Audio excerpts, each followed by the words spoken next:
My hands wouldn't stop shaking as I stared at the laptop screen, the numbers blurring through my tears.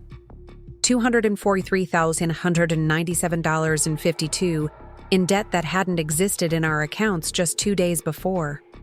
My husband of 7 years had drained our savings, maxed out joint credit cards, and taken out loans in both our names before disappearing with my close friend Olivia.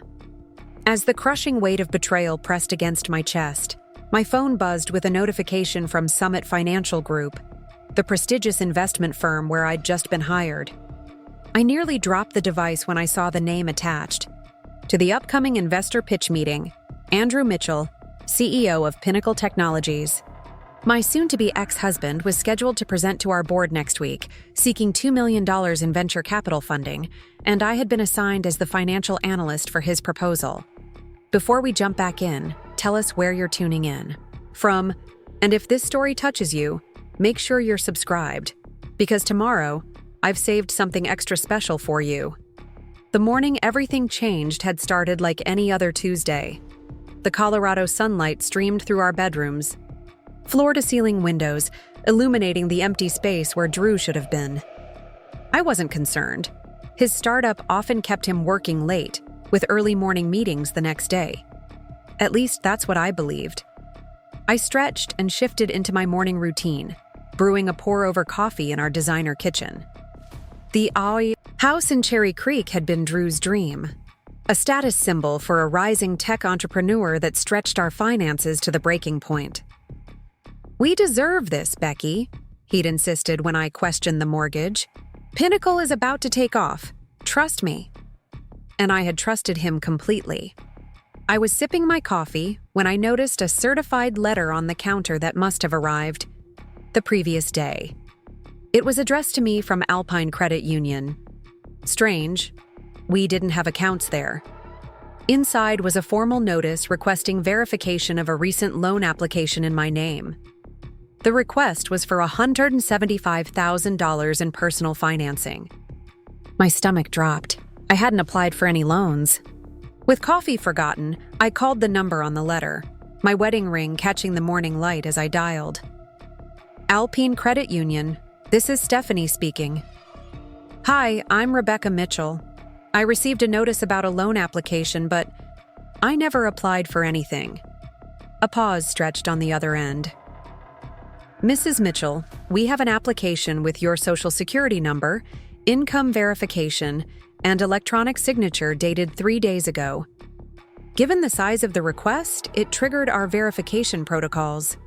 "That's impossible," I insisted, though dread was already spreading through my chest. "I never signed anything." After hanging up, I frantically called Drew. No answer. Texted. Nothing. Emailed.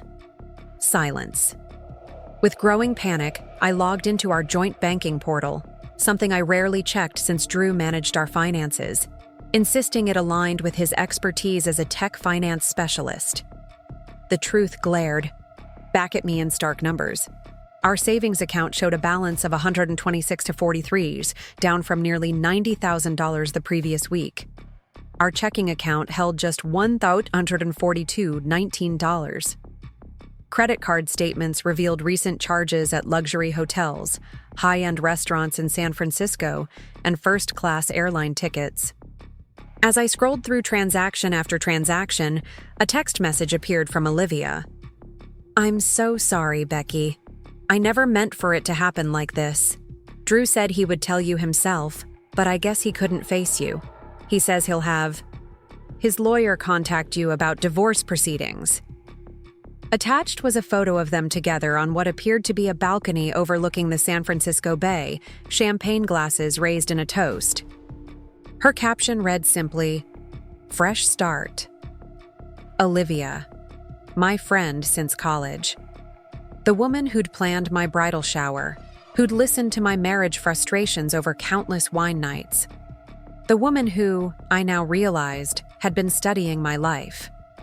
Not out of friendship, but as research for replacing me." My legs gave out, and I sank to the kitchen floor, still clutching my phone. Another text arrived from an unknown number. "Mrs. Mitchell, This is Harold Winters from First Sierra Bank. We're trying to reach you regarding some irregularities with recent transactions on your home equity line of credit. Home equity line? We didn't have one, at least not one I knew about.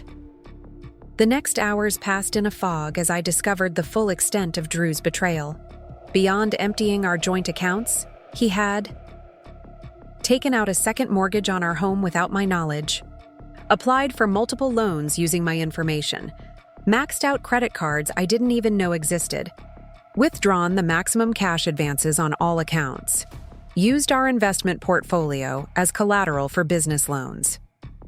By evening, as I sat surrounded by financial documents at our dining table, the total damage became clear. $243,897, 52s in debt, most of it in both our names, some of it solely in mine. I was 33 years old with a newly launched career at Summit Financial, making enough to support myself comfortably, but nowhere near what would be needed to manage this crushing debt. The house payment alone would consume over 60% of my monthly income, not counting the second mortgage I'd just discovered. That night, I didn't cry. I sat in stunned silence, mentally retracing our 7-year marriage, searching for warning signs I'd missed. The late nights at the office that had multiplied in recent months, the business trips that grew more frequent, his increasingly protective behavior with his phone, the sudden interest in fitness and new clothes, classic signs of an affair that I'd willfully ignored. But beyond the betrayal of his infidelity was something more calculated. This wasn't just a marriage that had unraveled, or a husband who had fallen for someone else. This was financial sabotage, meticulously planned and executed while I remained blind to it all. I slept on the couch that night, unable to face our bed. In the morning, with eyes burning from lack of sleep, I called in sick to my new job. Only my second week, and contacted an attorney recommended by a former colleague. Vanessa Rodriguez's office was modest but professional, her manner direct but compassionate. Based on what you've described, you're dealing with clear financial fraud, she said after I detailed the situation. The problem is, even with fraud, untangling jointly held debt is complicated. These credit accounts have both your names. The house has both your names. He had legal access to your joint accounts. But the loans in my name, the ones I never applied for? I asked. Those we can fight more directly, especially if we can prove forgery. She frowned. However, these cases can take months, sometimes years.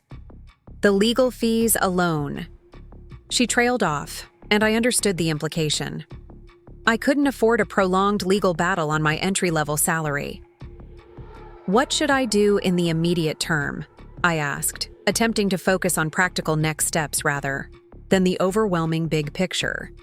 Document everything. Freeze your credit immediately.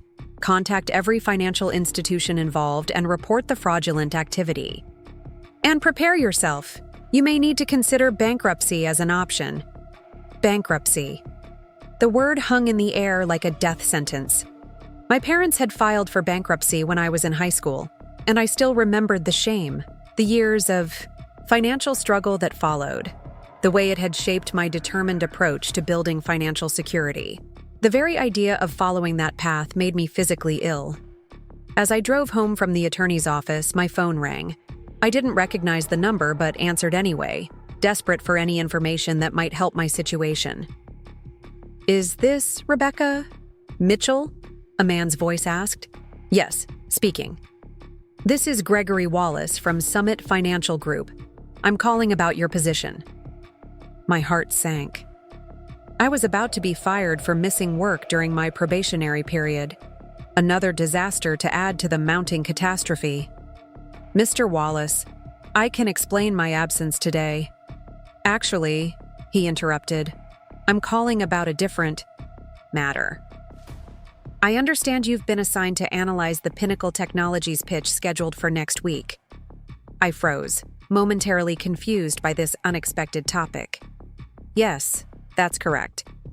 I've been reviewing your background as part of our onboarding, and I noticed something interesting. You completed your MBA with a focus on venture capital assessment, is that right?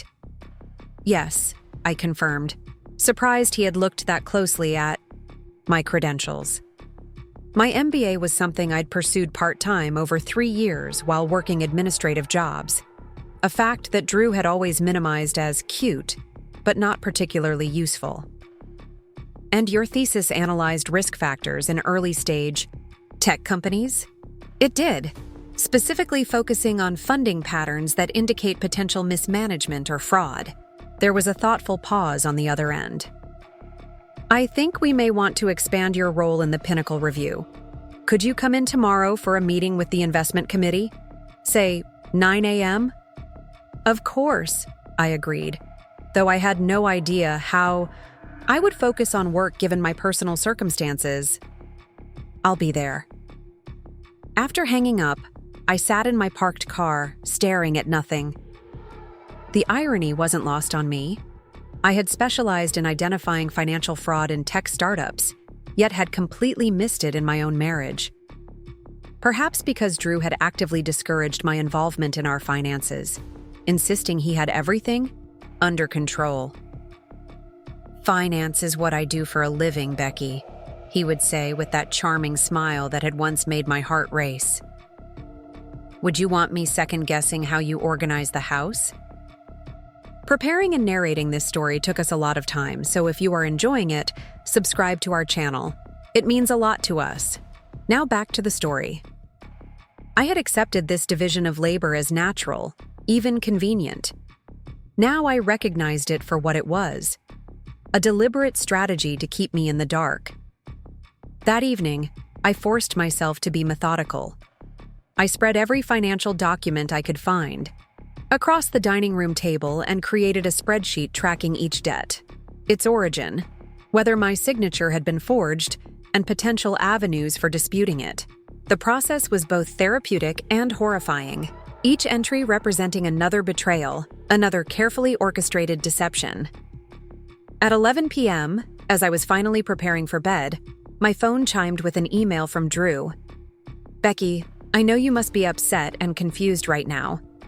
Things between us haven't been working for a long time. Olivia and I didn't plan for this to happen, but sometimes life takes unexpected turns. I'm sure you understand. About the financial situation, the house should cover most of what I borrowed. Once it's sold, I had to make some aggressive moves for Pinnacle's future, and I'm confident it will all work out. The investments I've made will pay off, and everyone will be taken care of. My lawyer will be in touch about divorce arrangements. I hope we can keep this amicable and discreet. Drew. The casual tone, the utter lack of acknowledgement of the harm he'd caused, the implication that I would somehow understand his betrayal, it ignited something in me. Not just anger, though there was plenty of that. What rose through me was a cold, clear determination. Drew had left me drowning in debt, had stolen my financial identity, had betrayed every trust, and he expected me to quietly fade away, to be amicable and discreet, while he started fresh with my friend and my money. I typed a simple reply. I understand perfectly who you are now. Don't worry about discretion. I'll make sure everyone else understands too. Then I turned off my phone, took a deep breath, and made a promise to myself. This would not destroy me. Somehow, I would find a way forward. And Drew Mitchell would regret the day he decided I was someone he could discard so easily. The next morning, I arrived at Summit Financial 15 minutes early, having taken extra care with my appearance. If I was going to survive this, I needed to project confidence I didn't yet feel. Gregory Wallace's corner office offered panoramic views of downtown Denver and the mountains beyond. He was an imposing figure, tall, silver-haired, with the sharp eyes of someone who had spent decades evaluating risk and opportunity. He gestured for me to take a seat across from his desk. Thank you for coming in on short notice, Rebecca. Please, call me Becky, I replied automatically, then paused. Actually, I prefer Rebecca. It was a small thing, but significant. Drew had always called me Becky, treating my professional identity as something cute and dismissible. Rebecca was who I had been before him, and who I needed to become again. Greg nodded, seeming to understand the correction went deeper than mere preference. Rebecca, I'll be direct. The investment committee has concerns about Pinnacle Technologies' funding proposal. On paper, their growth metrics look impressive, but some of their financial documentation raises questions. Given your background in identifying fraud patterns in tech startups, I'd like you to conduct a deeper analysis than initially planned. My heart raced. What kind of questions are you seeing?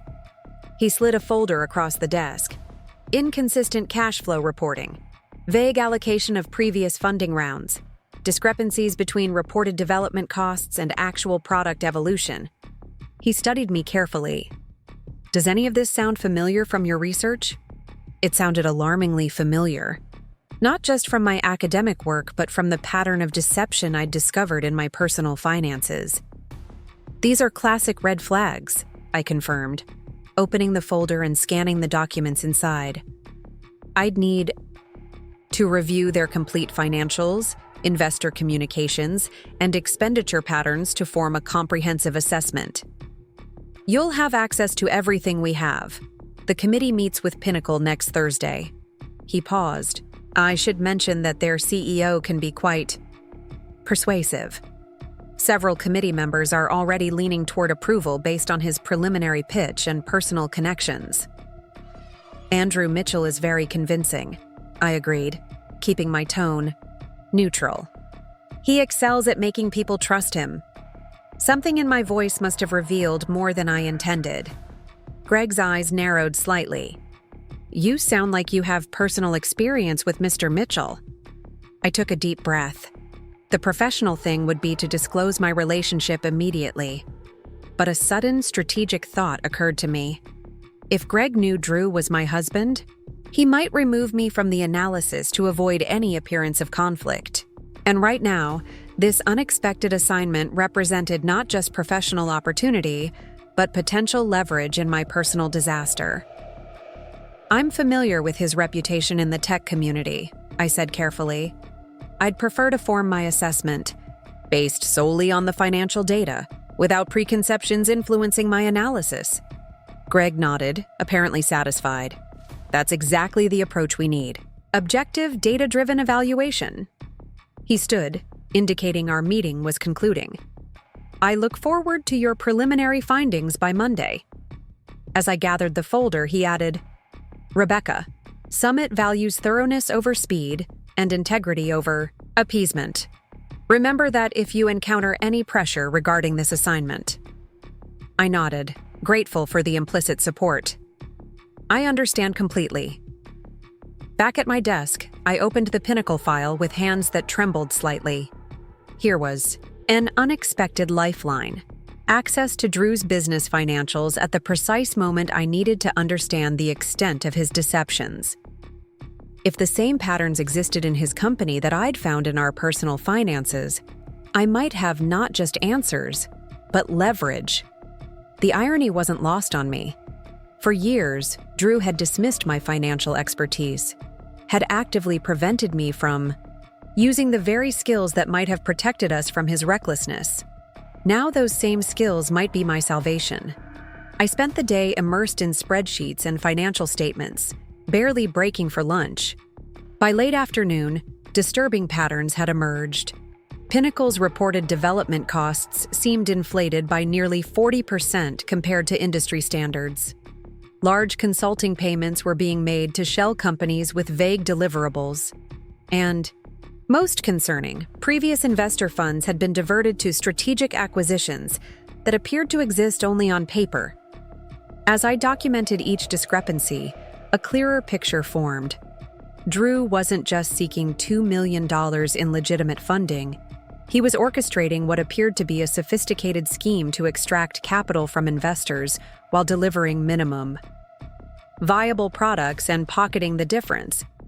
My phone buzzed with a text from Melissa, my sister.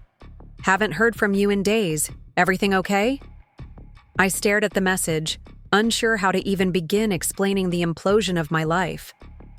Melissa had never particularly liked Drew, had warned me that his charm concealed something less trustworthy.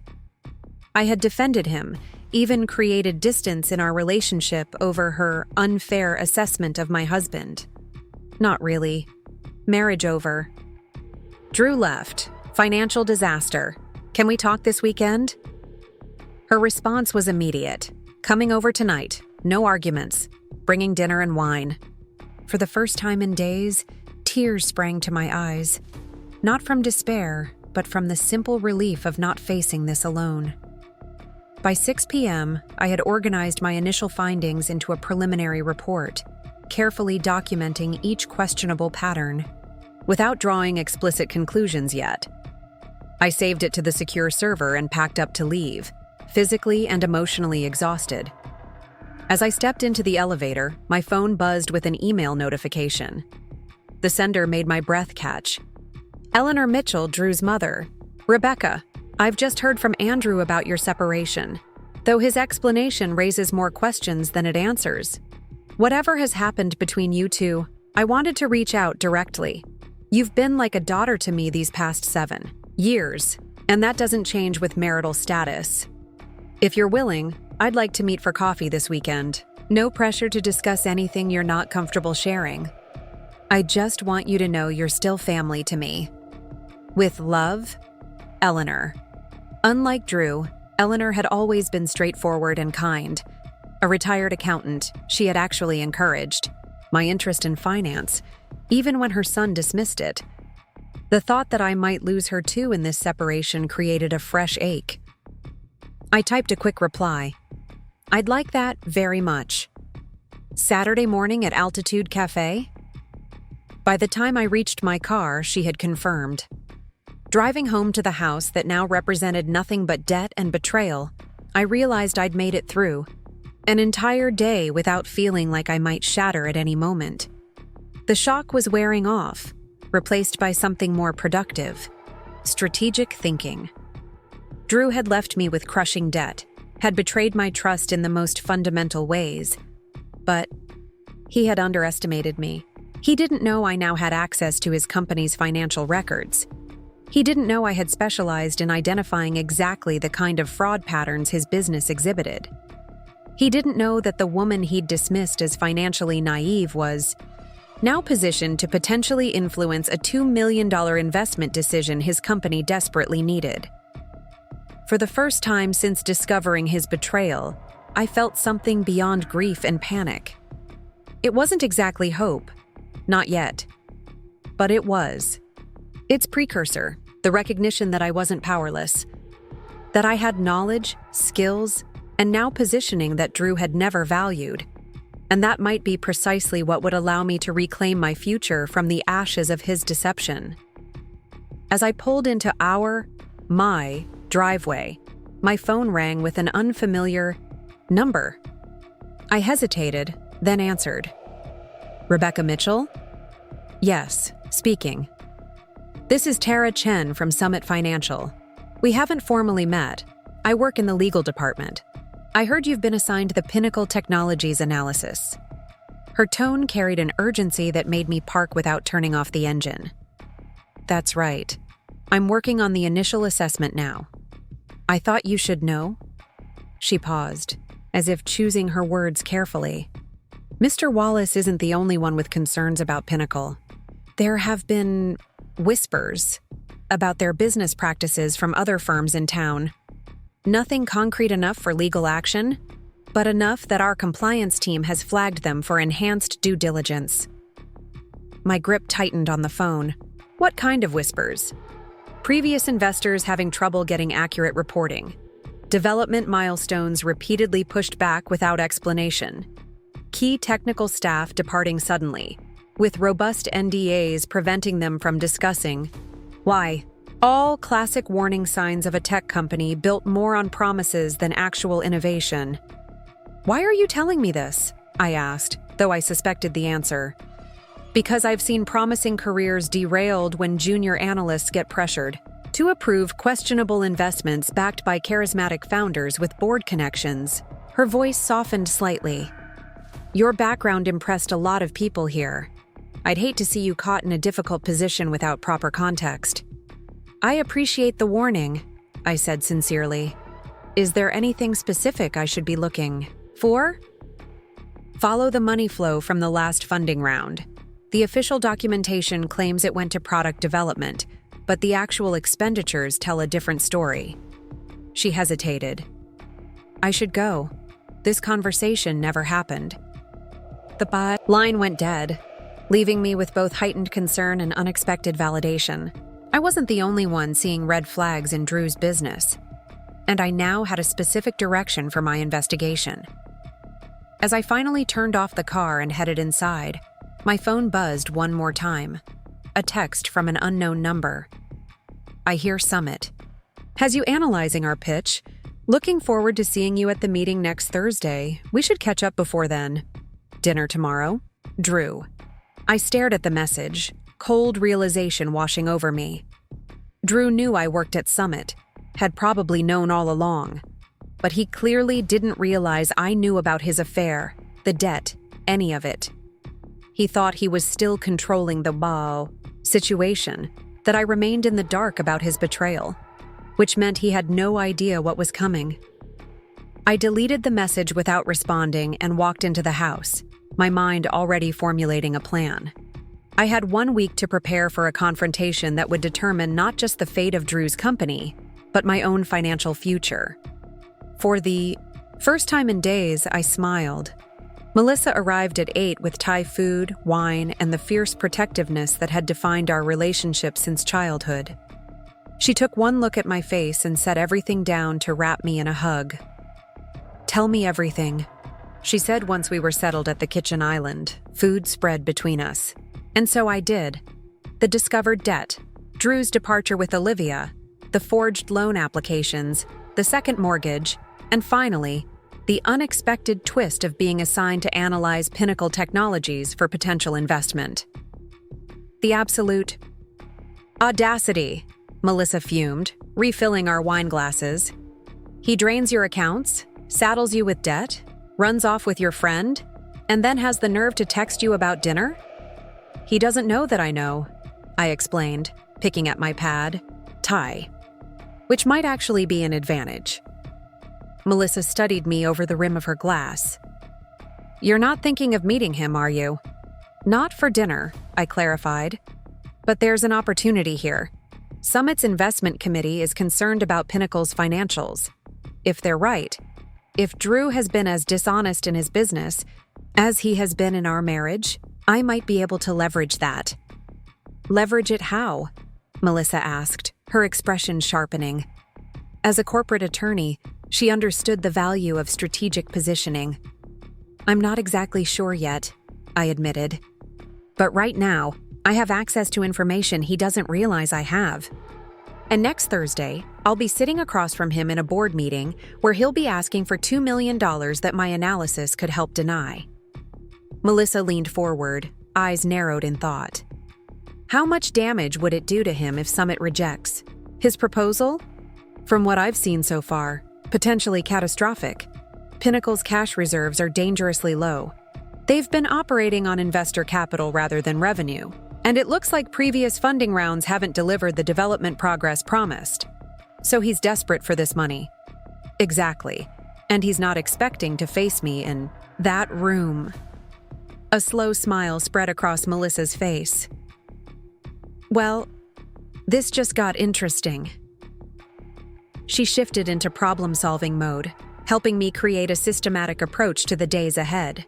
We made lists, financial institutions to contact, accounts to freeze, joint assets to protect, and most importantly, a detailed timeline for my Pinnacle analysis. You need to be meticulous, Melissa advised. If there's fraud happening at Pinnacle, document everything with absolute precision. The last thing you want is Drew claiming your assessment was colored by personal vendettas. Greg, my boss, told me Summit values thoroughness over speed, I said. I think he suspects there's something off about Pinnacle too. Good. That gives you institutional backing. Melissa pulled out her laptop. Let's draft some emails for the credit bureaus and... Thanks! We need to freeze your credit immediately, and dispute all these unauthorized applications. For the next 2 hours, we worked side by side, creating documentation, sending emails, and making lists of follow-up calls for the morning. With each completed task, I felt a fraction of control returning, not enough to dispel the crushing weight of the situation, but enough to keep moving forward. As Melissa prepared to leave, she pressed her house key into my palm. "My guest room is yours. Whenever you need it. This house..." She glanced around at the modern, open-concept space that had never quite felt like mine. "This isn't just a financial burden. It's filled with memories you might need space from." I closed my fingers around the key, throat tight with emotion. "Thank you." "One more thing," she added, pausing at the door. "Don't tell Drew about the financial documentation we're gathering or the fraud reports we've filed. The element of surprise is your greatest asset right now." That night, I slept. Better than I had since discovering Drew's betrayal. Not well, but better. Having a plan, however preliminary, provided a framework for my scattered thoughts. Friday morning dawned bright and clear, the Colorado sunshine seeming almost offensive in its cheerfulness. I spent the early hours making calls, to credit bureaus, to place freezes, to banks to report fraud, to utility companies to change account ownership. Each call was a small reclamation of my financial identity. At Summit, I dove deeper into Pinnacle's financials. The patterns Tara had hinted at emerged with disturbing clarity. The previous investment round of $1.5 million showed only about 30% directed toward actual product development. The rest had disappeared into consulting fees, strategic partnerships with obscure entities, and executive compensation, predominantly to Drew. Around noon, my phone buzzed with another text from Drew. "No response about dinner? We have business to discuss. Pinnacle's future depends on this Summit deal." I stared at the message, anger flaring at his casual tone, as if nothing had happened between us. The professional thing would be to ignore it entirely. The vindictive thing would be to let him know exactly what I'd discovered about both our personal finances and his company. Instead, I typed a measured response. "I'm aware of the Pinnacle review. As the assigned analyst, it would be inappropriate to discuss it privately. All communication should go through official channels." His reply came immediately. "Since when? Are you at Summit? I thought you were still at Denver Regional Banking." So he hadn't tracked my career move deliberately. He genuinely hadn't known until he saw my name on the paperwork. That was interesting. I started 2 weeks ago. Any questions about the Pinnacle analysis can be directed to Gregory Wallace. I set my phone aside and returned to the documents, a grim satisfaction settling in my chest. For years, Drew had treated my career as an amusing hobby, something cute but inconsequential compared to his important work-building Pinnacle. Now my hobby had placed me in a position to evaluate his life's work. At 3 o'clock, Greg stopped, by my desk. "How's the analysis coming?" "I've identified several concerning patterns," I replied, pulling up my preliminary findings. "There's significant discrepancy between reported development expenditures and actual allocation of funds. Previous investor capital seems to have been directed primarily toward executive compensation and vaguely defined consulting services rather than product advancement." Greg's expression remained neutral, but his eyes sharpened. "That matches our suspicions. Have you been able to determine where the consulting payments went?" "I'm working on it. The recipient entities appear to be shell companies with minimal footprints. I'm cross-referencing them with Colorado's business registry to identify common ownership." "Good work," he nodded. "Keep digging. The committee will want concrete evidence of any misappropriation before declining such a high-profile investment opportunity." After he left, I returned to my research with renewed focus. By late afternoon, I had traced 3 of the shell companies receiving consulting fees from Pinnacle. All led back through a maze of paperwork to the same owner, Olivia Parker. My friend, Drew's mistress. The woman in the San Francisco photo. I leaned back in my chair, the pieces clicking into place. This wasn't just about an affair. Drew had been systematically siphoning investor funds to Olivia through fake consulting contracts. The betrayal was both personal and professional, the deception comprehensive. It was nearly 6 when Tara from legal appeared beside my desk, carefully, casual as if she happened to be passing by. "Finding anything useful?" she asked quietly. I minimized my screen before responding. "Definitely, including connections between Pinnacle's consulting expenditures and a specific individual with personal ties to the CEO." Tara's eyebrows rose slightly. "That would be significant for the compliance review. You should document that thoroughly." She glanced around before adding, "Several committee members have personal relationships with Mitchell. They'll need compelling evidence to vote against funding." "I understand," I said, conscious of the office politics at play. "I'm building a comprehensive case." She nodded and moved on, but her message was clear. I would need irrefutable proof to overcome Drew's personal connections on the committee. As I drove home, my mind whirled with implications and strategies. The discovery of Olivia's connection to the shell companies provided both clarity and leverage. This wasn't just financial mismanagement, it was potentially criminal misappropriation of investor funds. Saturday morning, I arrived at Altitude Cafe 15 minutes early, selecting a quiet corner table with a view of the entrance. Eleanor had always valued punctuality, a trait her son had selectively adopted for business meetings but never personal obligations.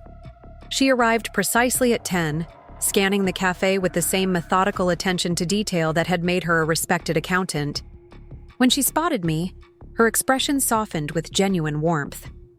"Rebecca," she said, embracing me before taking the seat opposite. "Thank you for meeting me." Up close, I could see strain in her features that hadn't been present when we'd last met for lunch just 3 weeks ago. Had Drew's actions affected her too, or was her concern solely for me? "How are you holding up?" she asked once we'd ordered. "I've been better," I admitted, seeing no point in pretense. "Did Drew tell you exactly what happened?" Eleanor's mouth tightened. "He told me you'd grown apart, and that he'd met someone who understood his vision better. He mentioned nothing about finances." I took a steadying breath. "Eleanor, there's no easy way to say this. Drew emptied our joint accounts, maxed out our credit cards, took a second mortgage on the house, and left me with nearly $250,000 in debt before disappearing with Olivia Parker." The color drained from her face. "That's not possible. Andrew wouldn't—" She stopped, reconsidering. "Are you certain?" In response, I opened my bag and removed a folder containing documentation of the withdrawals, the credit card statements, the second mortgage, and the loans taken in my name. I'd prepared it knowing Eleanor, with her accounting background, would want to see the evidence rather than rely on emotional claims. She reviewed each document carefully, her expression growing increasingly grave. When she looked up, her eyes held a combination of horror and determination I'd never seen before. "I raised him better than this," she said, her voice barely above a whisper. "Financial manipulation it's unforgivable." The validation in her response unleashed emotion I hadn't realized I was still holding back. "I don't understand how he could do this," I admitted, blinking back tears. "We were building a life together, or at least I thought we were." Eleanor reached across the table to grasp my hand. "Andrew has always been charming and persuasive. Since childhood, he could talk his way into or out of almost anything. His father and I worried that it came too easily to him. The ability to make people believe whatever he wanted them to believe. He told me Pinnacle was thriving," I said, "that all our financial stretching was temporary, that his big break was just around the corner. And now?" I hesitated, uncertain how much to reveal about my professional role in evaluating Pinnacle.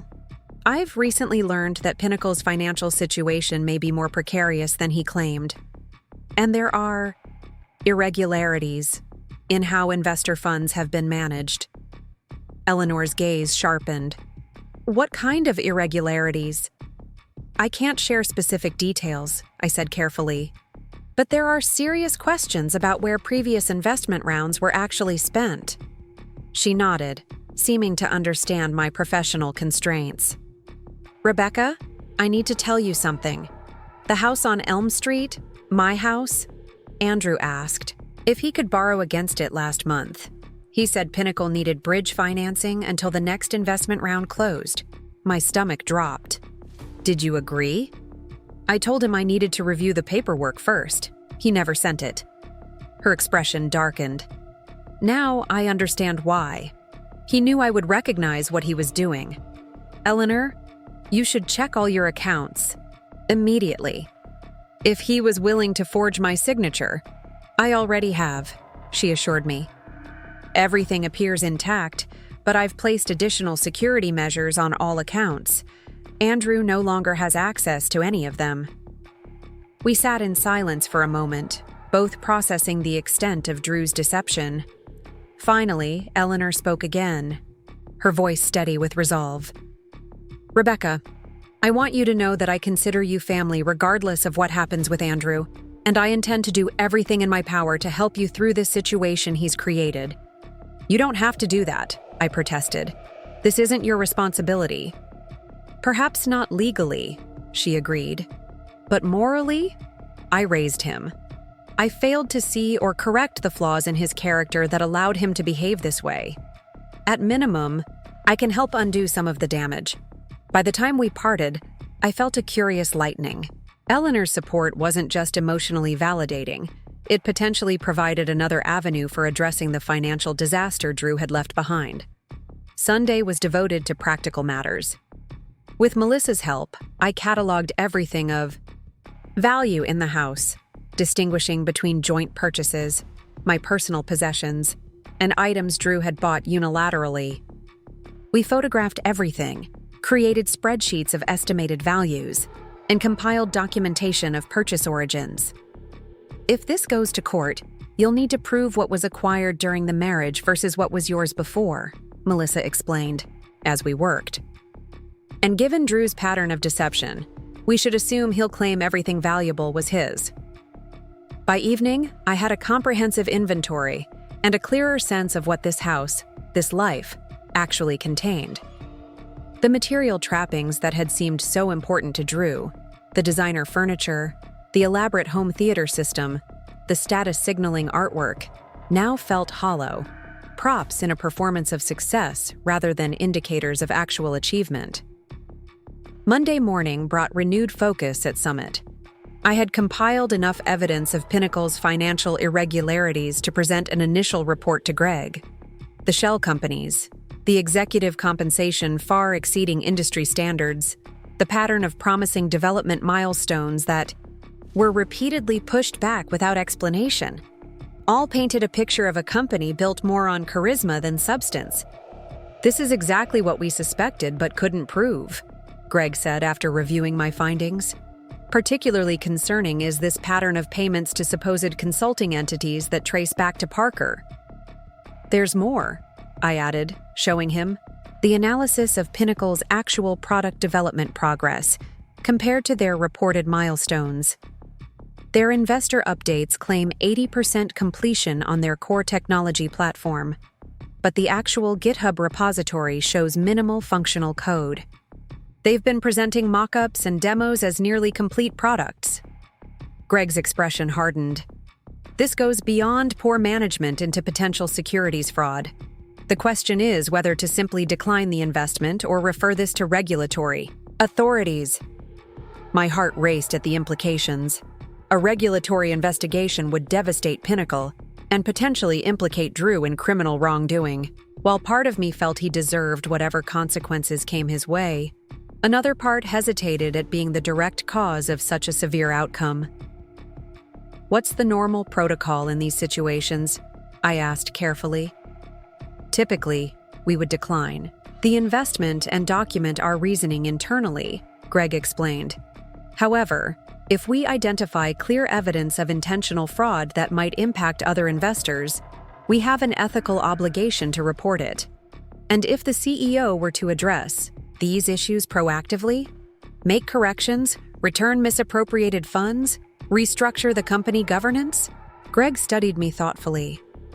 That would be a different scenario, but it would require full transparency and significant structural changes. He paused. Do you have reason to believe Mitchell would pursue such corrections if confronted? I hesitated, weighing my response. I believe the right pressure might motivate substantial changes. The board meeting is Thursday, Greg noted. Prepare your complete analysis by Wednesday afternoon, so the committee has time to review it before Mitchell's presentation. Include both the concerning patterns and any potential remediation paths you think might be viable. After he left, I sat staring at my screen, contemplating the power I now held. The documentation I'd compiled could effectively end Pinnacle Technologies, and with it, Drew's entrepreneurial ambitions. It could trigger investigations that might lead to criminal charges. It could destroy him professionally just as thoroughly as he had tried to destroy me financially. But wielding that power to intentionally harm him, however justified, felt like becoming something I didn't want to be. What I wanted wasn't retribution. It was restoration. Recovery of what he'd taken, protection from further damage, and the freedom to rebuild my life without the crushing debt he'd left behind. With that clarity, I began formulating a different approach, one that might achieve my goals without requiring Drew's complete destruction. Tuesday brought an unexpected complication. As I was finalizing my analysis, Tara appeared at my desk with a concerned expression. You should know that Andrew Mitchell has requested that you be removed from the Pinnacle review, citing personal bias, she said quietly. He's claimed a previous professional disagreement that might color your analysis. My pulse quickened. Has Greg responded?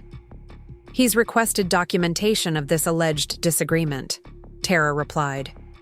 Mitchell hasn't provided anything concrete, just vague assertions about differing views on tech valuation methodologies. So Drew was trying to have me removed without revealing our marriage or pending divorce. Interesting. He clearly didn't want the committee knowing about our personal connection any more than I initially had. My analysis is based entirely on verifiable financial data, I said. Every conclusion is documented with direct evidence from Pinnacle's own submissions and public records. That's essentially what Greg told him, Tara confirmed. Unless Mitchell can provide specific evidence of bias, you'll remain the lead analyst for the presentation. After she left, I received an email from Greg confirming the situation and asking if there was indeed any prior professional relationship with Drew that might constitute a conflict of interest. I stared at the screen, contemplating my response. Technically, I should disclose our marriage immediately. Ethically, my personal connection to Drew created an undeniable conflict. Professionally, recusing myself was the proper course of action. And yet, if I disclosed our relationship now, I would likely be removed from the analysis. Someone else would present my findings, and I would lose the opportunity to confront Drew directly. More importantly, I would lose the leverage that came with my position as the analyst evaluating his company's worthiness for investment. I typed my response carefully. Mr. Mitchell and I have no prior professional relationship that would constitute a conflict of interest in evaluating Pinnacle Technologies' financials. My assessment is based solely on quantitative analysis of the documentation provided and publicly available information. It wasn't a lie. We had no professional relationship. Our connection was personal, not business-related. Still, the deliberate omission weighed on me as I sent the email. An hour later, Greg stopped by my desk. Mitchell has withdrawn his objection to your involvement, he informed me. The meeting remains scheduled for Thursday at 10 a.m. He'll present for 30 minutes, followed by your analysis and the committee's questions. I nodded, relief mixing with apprehension. I'll be ready. That evening, as I was preparing to leave, my phone rang with an unfamiliar number. Rebecca Mitchell? a female voice asked when I answered. Yes, speaking. This is Olivia Parker. My hand tightened around the phone, anger surging through me at the audacity. I have nothing to say to you. Please, just listen, she urged. Drew doesn't know I'm calling. There are things you don't understand about the situation. I understand. Perfectly well, I replied coldly. The shell companies receiving consulting fees from Pinnacle make the picture quite clear. Her sharp intake of breath confirmed she hadn't expected me to know about that connection. That's not what it looks like. 3 companies, Meridian Consulting, Axis Point Solutions, and Vantage Analytics, all traced back to you as the beneficial owner, all receiving regular payments from Pinnacle totaling over $600,000 in the past 18 months. What exactly doesn't look like what it is? Those companies are legitimate, she insisted, though her voice had lost its certainty. I provide actual services, market analysis, competitor research, user experience testing, for fees that represent over 40% of Pinnacle's total expenditure from the last investment round? Services that show no deliverables, no work products, nothing but invoices and payments? I let the question hang for a moment before adding, the SEC might have some questions about that arrangement. Don't threaten me, Olivia snapped, fear making her voice sharp. I'm calling because I thought you deserved to know the truth. Drew isn't who you think he is. On that, at least, we agree. No, you don't understand. The money, the loans, all of it. Drew isn't just building Pinnacle. He's in trouble. Deep trouble. There are people expecting returns he can't deliver without this next round of funding. A chill ran through me. What kind of trouble? The kind that doesn't forgive.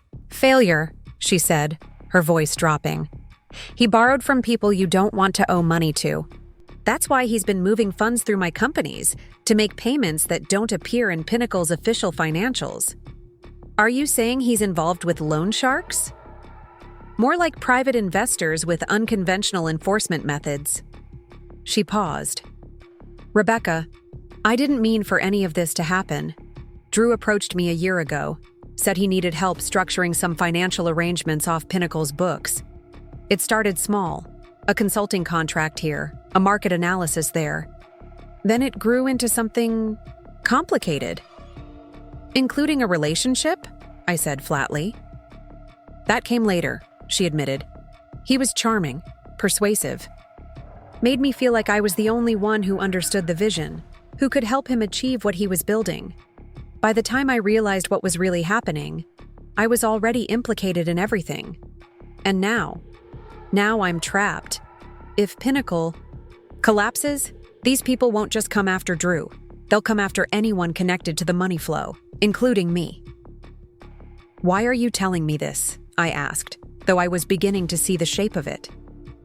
Because you're in a position to either destroy Drew completely at this board meeting or to help create a controlled landing. If you present everything you've found without any context or path forward, Pinnacle dies, the funding disappears, and things get very dangerous very quickly. For you and Drew, I noted. Not necessarily for me. Don't be naive, Olivia said, an edge entering her voice. Your name is on loans he took. Your signature, forged or not, is on financial documents connected to all of this. Do you really think you'll walk away clean if this implodes spectacularly? The threat, veiled but unmistakable, hung between us. I had been so focused on the financial and emotional aspects of Drew's betrayal that I hadn't fully considered potential legal ramifications if his actions were part of a larger criminal enterprise. What exactly are you suggesting? I asked finally. Talk to Drew before the meeting. Listen to what he's proposing. There might be a way to structure this that protects everyone's interests, including yours. After we hung up, I sat in my car for a long time, processing this new information. If Olivia was telling the truth, a substantial if, given her demonstrated willingness to deceive, this situation was more complex and potentially dangerous than I had realized. The question was whether to contact Drew directly, as Olivia had suggested, or to proceed with my original plan of confronting him at the board meeting with no prior warning. As I finally started the car and began the drive home, my phone buzzed with a text from Drew. "We need to talk before Thursday. Not about us, about Pinnacle and your analysis. There are factors you don't understand. Meet me tomorrow, 7 p.m. The Montgomery Hotel lobby." "This is important, Rebecca." I stared at the message, weighing options and implications. Meeting privately with Drew before the board presentation felt risky. Giving him advance knowledge of my findings might allow him to prepare counters or manipulate the narrative. But refusing to meet might escalate a situation that was already potentially volatile, especially if Olivia's claims about dangerous investors had merit. After careful consideration, I typed my response. 7 p.m., the Montgomery, public area only. 30 minutes maximum. His reply came seconds later. "Thank you, I'll be there." As I pulled into my driveway, I realized I had just agreed to see my husband for the first time since discovering his betrayal. The man who had emptied our accounts, forged my signature, abandoned our marriage, and left me drowning in debt. Tomorrow evening would be a test of everything. My composure, my strategy, my resolve to find a path forward that served justice without becoming the vengeance that would ultimately diminish me. The Montgomery Hotel's soaring lobby, with its granite columns and crystal chandeliers, had once impressed me as the epitome of Denver's upscale elegance. Now, as I stepped through the revolving doors at precisely 6:55 p.m., the same opulence struck me as performative, a carefully constructed facade, much like the marriage I was disentangling myself from. I spotted Drew immediately.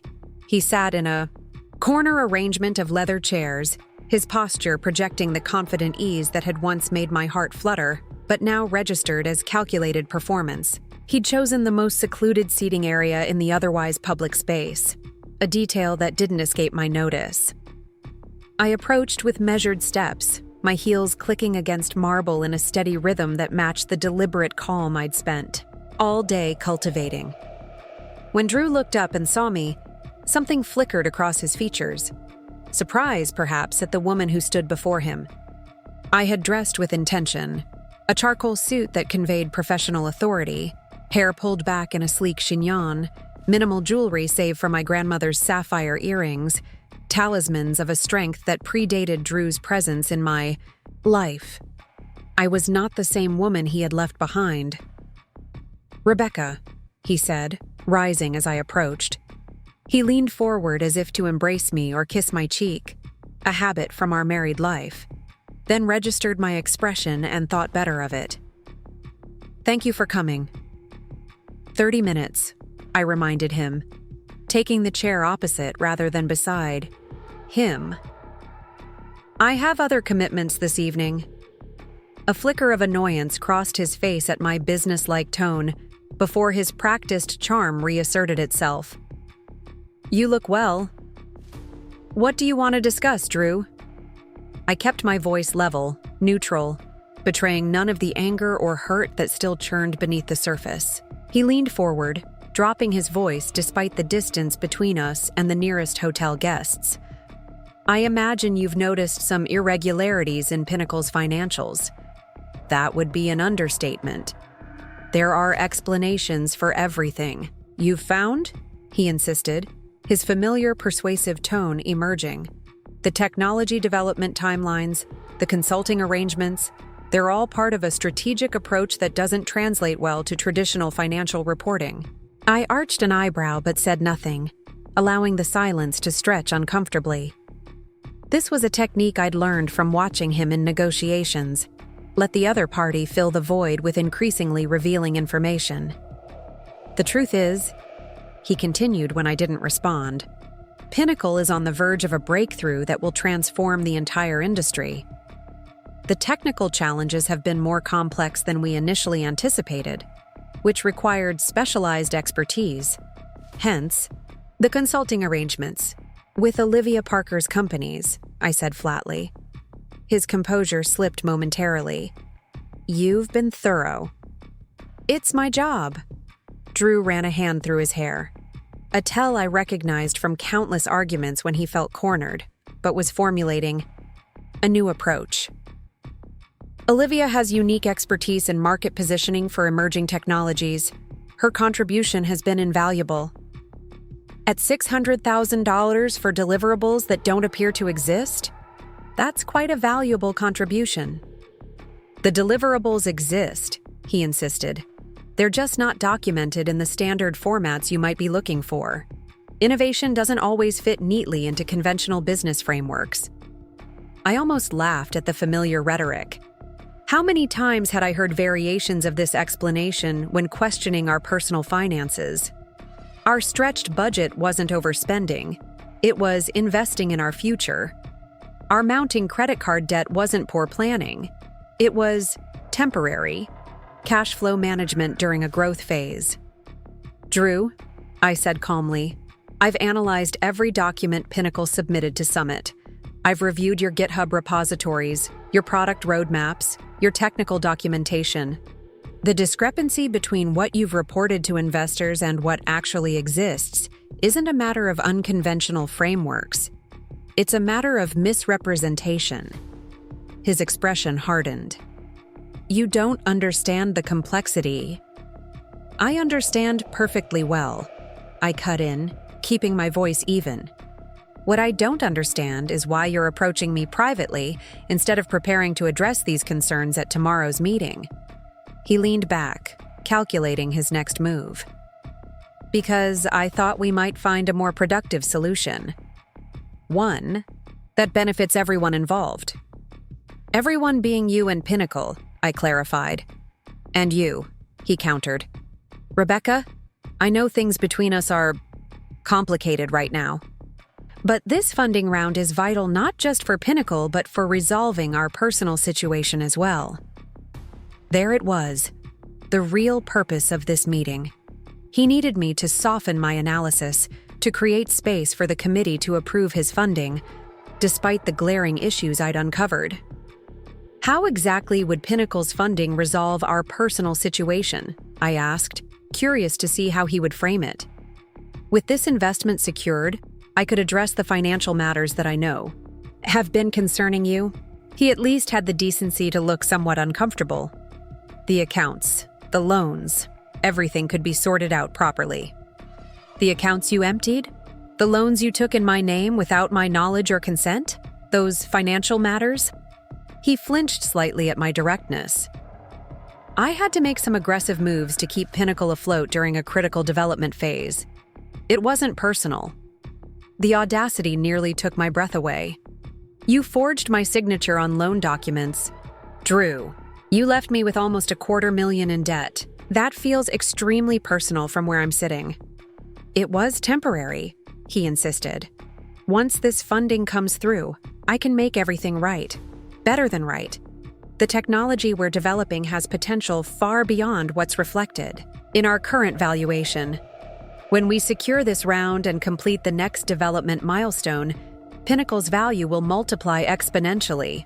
I'd heard this promise before, the perpetually approaching windfall that justified all manner of financial recklessness. It had been persuasive once, when I believed in both Drew's vision and his integrity. Now it sounded like the desperate pitch it truly was. Olivia called me, I said, changing tactics.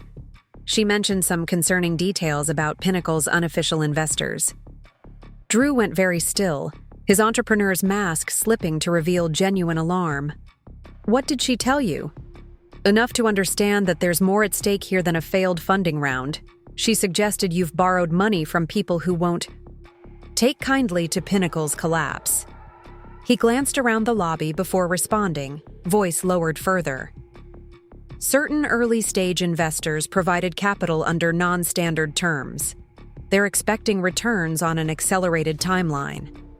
Loan sharks. I translated. You borrowed from loan sharks and laundered the money through Pinnacle's books as angel investment. These are private investors with legitimate business interests, he corrected, though his expression belied the casualness of his words. They simply operate outside traditional venture capital structures. And their collection methods? Also outside traditional structures? Drew leaned forward, dropping all pretense of casual conversation. Rebecca, listen to me carefully. If Summit declines this investment based on your analysis, Pinnacle will almost certainly fail. If that happens, the consequences won't be limited to a standard business bankruptcy. These investors will expect repayment by any means necessary, and they know about you. The implied threat sent a chill through me. Are you actually threatening me, Drew? I'm warning you, he insisted. This situation is more dangerous than you realize. It's not just about our marriage or even about Pinnacle anymore. There are people involved who don't hesitate to collect what they're owed, from anyone connected to the debt. Including Olivia, I noted. Including Olivia, he confirmed. Including me, and potentially including you, regardless of our pending divorce. I took a moment to study him, searching for signs of manipulation versus genuine concern. The tension around his eyes and the slight tremor in his typically steady hands suggested actual fear rather than calculated intimidation. What exactly are you asking me to do? I finally asked. Present a balanced analysis, he said immediately. Acknowledge the concerns in Pinnacle's current structure, but emphasize the potential value of the technology and suggest conditional approval with appropriate oversight mechanisms. That would require ignoring significant evidence of misappropriation and potential fraud. It would require contextualizing developmental challenges within an innovative technology framework, he countered. Every startup adjusts approaches and reallocates resources during development. What appears as discrepancy in rigid financial analysis often reflects necessary pivoting in actual innovation processes. I recognized the smooth pivot to inspirational startup rhetoric, another of Drew's signature moves when confronted with uncomfortable realities.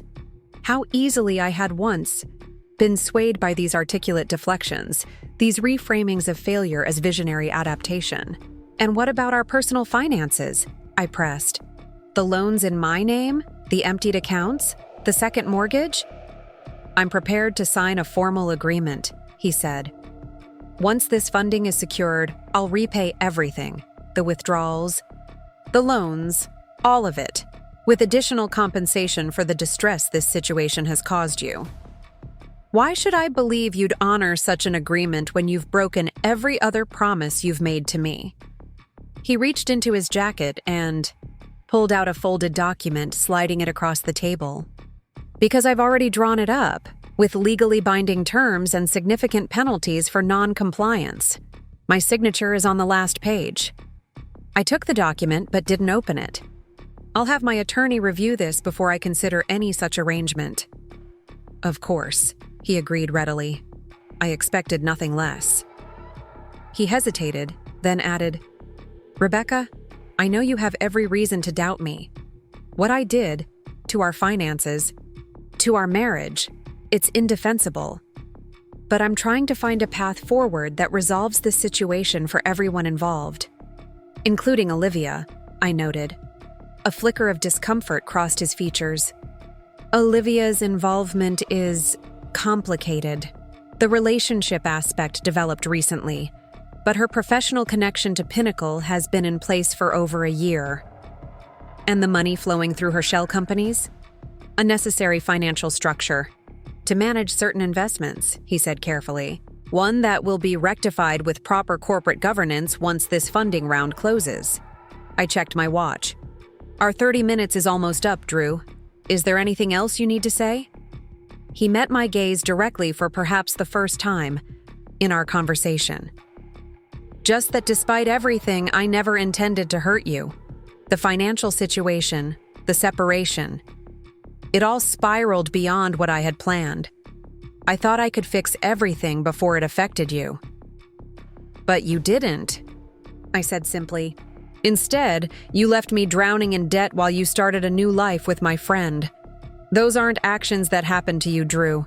They're choices you made. He had no response to that. Perhaps the first time in our relationship that Drew Mitchell found himself without a persuasive counter-narrative. I stood, gathering my purse. I'll review this document with my attorney. Beyond that, I make no promises about tomorrow's meeting. My analysis will reflect the financial reality of Pinnacle's situation, whatever that may mean for your funding prospects.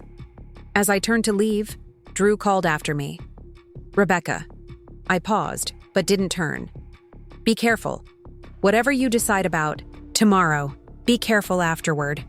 These investors, they watch everyone connected to their money." The warning followed me out of the Montgomery's elegant lobby and into the cool evening air. As I walked to my car, I wrestled with conflicting impulses. Part of me wanted to dismiss Drew's warnings as manipulation, another attempt to control my actions through fear. But the genuine tension I'd observed in his demeanor suggested legitimate concern beneath the self-interest. I'd planned to meet Melissa for dinner to discuss strategy for tomorrow's meeting, but found myself driving instead to Eleanor's house, drawn by an instinct I couldn't quite articulate. Whatever emotional complexity existed between Drew and me, his mother had always represented a clear-eyed pragmatism I desperately needed now. Eleanor answered on the second knock, surprise registering on her face before she ushered me inside. "Rebecca, is everything all right?" "Not exactly," I admitted as she led me to her small but meticulously organized kitchen. "I just met with Drew." Her expression sharpened. "What did he want?" As she prepared tea, her standard response to any crisis, I recounted the meeting, including Drew's request regarding my analysis, his vague warnings about dangerous investors, and the agreement he'd proposed. I placed the still unread document on her kitchen table. Eleanor finished preparing the tea before sitting across from me, her accountant's precision evident in the perfectly aligned cups and saucers. "May I?" she asked, gesturing to the agreement. I nodded, grateful for her financial expertise. While she read, I sipped my tea, the familiar ritual providing a momentary anchor amid the swirling uncertainty. "This is," Eleanor began after several minutes, then stopped, collecting her thoughts. "This is actually quite comprehensive. Full repayment of all funds withdrawn from joint accounts, assumption of all loans taken in your name, additional compensation for damages." She looked up, her expression troubled. "And a strict confidentiality clause regarding Pinnacle's business practices. He wants me to stay quiet about what I've found," I confirmed. "More than that," Eleanor clarified. "This would legally prevent you from disclosing any information about Pinnacle's financial structures or practices to anyone, including Summit's investment committee, beyond what's strictly necessary for your professional duties. So I couldn't warn the committee about the shell companies or the misappropriated funds." "Not in those terms, no. You could present the factual discrepancies but not characterize them as potential fraud or misappropriation." She set the document aside. "This is manipulative, Rebecca. Andrew is trying to buy your silence with the promise of resolving your personal financial crisis. And if I don't agree?" He implied there could be danger from these unofficial investors. Eleanor's expression hardened. "Did my son just threaten you?" "Not directly," I clarified.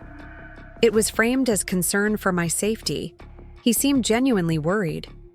She was quiet for a moment, absently tracing the rim of her teacup.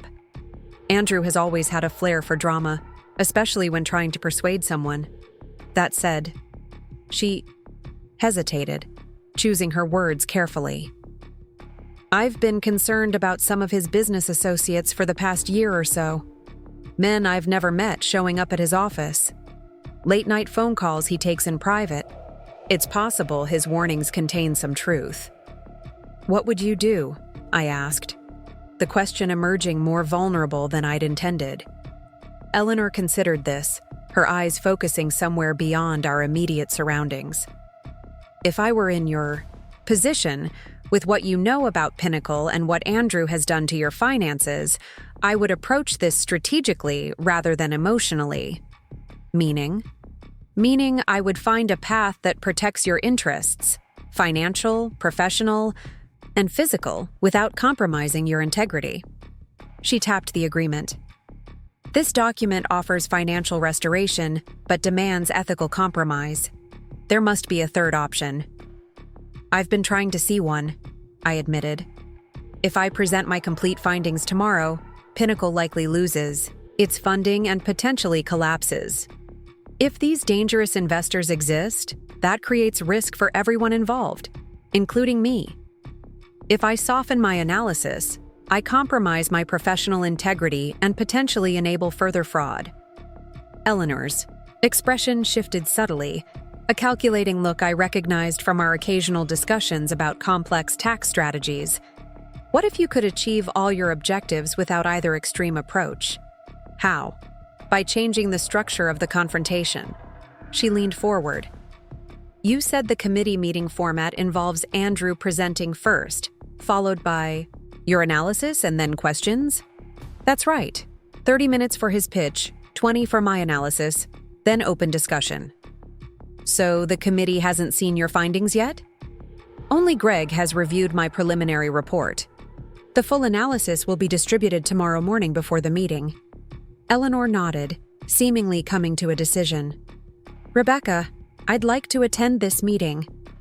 The request caught me completely off guard. What? Why? As Pinnacle's first investor, she said calmly. Andrew used my retirement savings as his initial seed funding when he founded the company. I own 5% of Pinnacle Technologies, which gives me the right to attend investment presentations. This was information Drew had never shared with me, another omission in a relationship increasingly revealed as built on selective truths. What are you planning? I asked, both curious and apprehensive. A recalibration of consequences, Eleanor replied with quiet determination. Andrew needs to face accountability for his actions, but in a way that doesn't create collateral damage. If I'm in that room as both an investor and his mother, it changes the dynamic significantly. She rose and went to her home office, returning moments later with a file folder. These are the original investment documents from Pinnacle's founding, along with quarterly reports I've received as a shareholder. They show a pattern of discrepancies dating back nearly 2 years, long before the current funding crisis. I accepted the folder, understanding dawning as I glimpsed its contents. You've been tracking inconsistencies in Pinnacle's reporting. Since the first time Andrew delayed my quarterly dividend with a vague explanation about reinvestment priorities, she confirmed.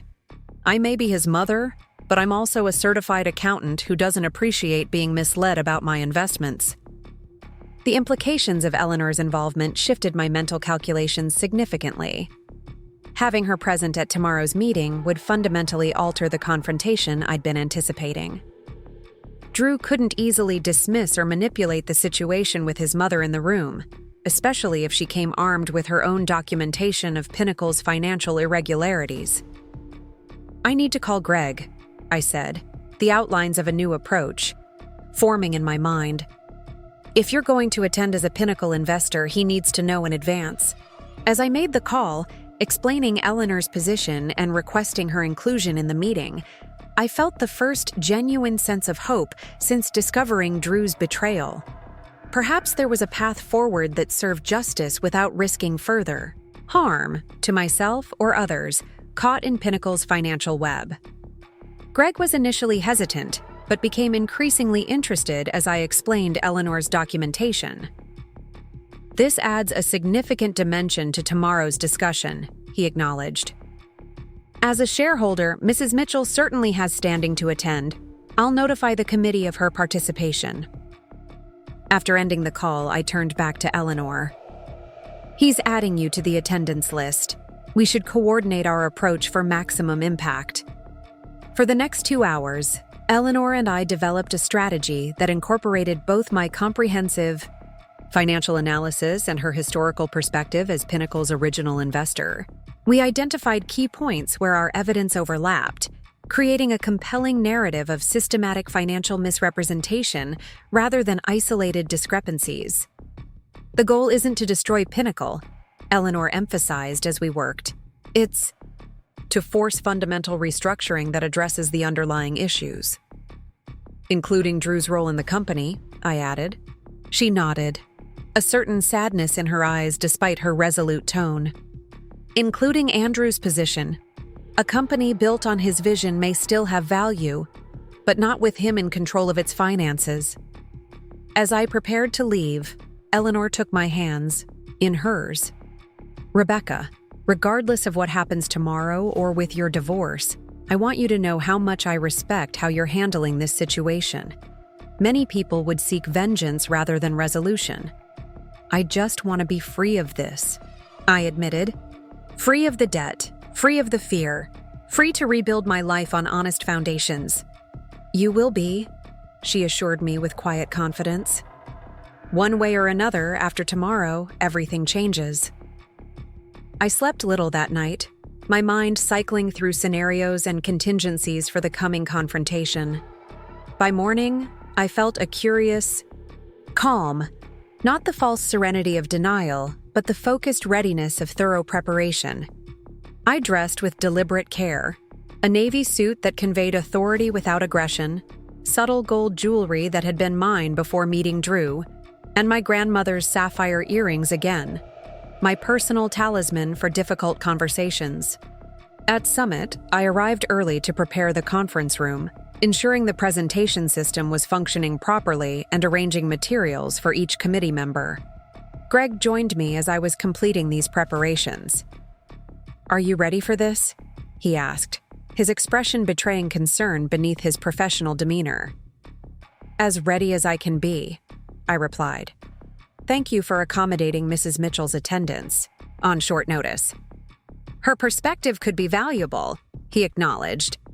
"Just remember that whatever personal history might exist, this meeting needs to maintain professional standards. The committee isn't interested in family dynamics or personal grievances, only solid financial analysis." "Understood," I assured him.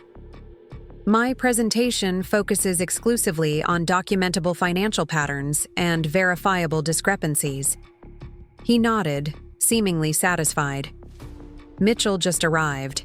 He's in the lobby with another woman, not the one connected to the shell companies."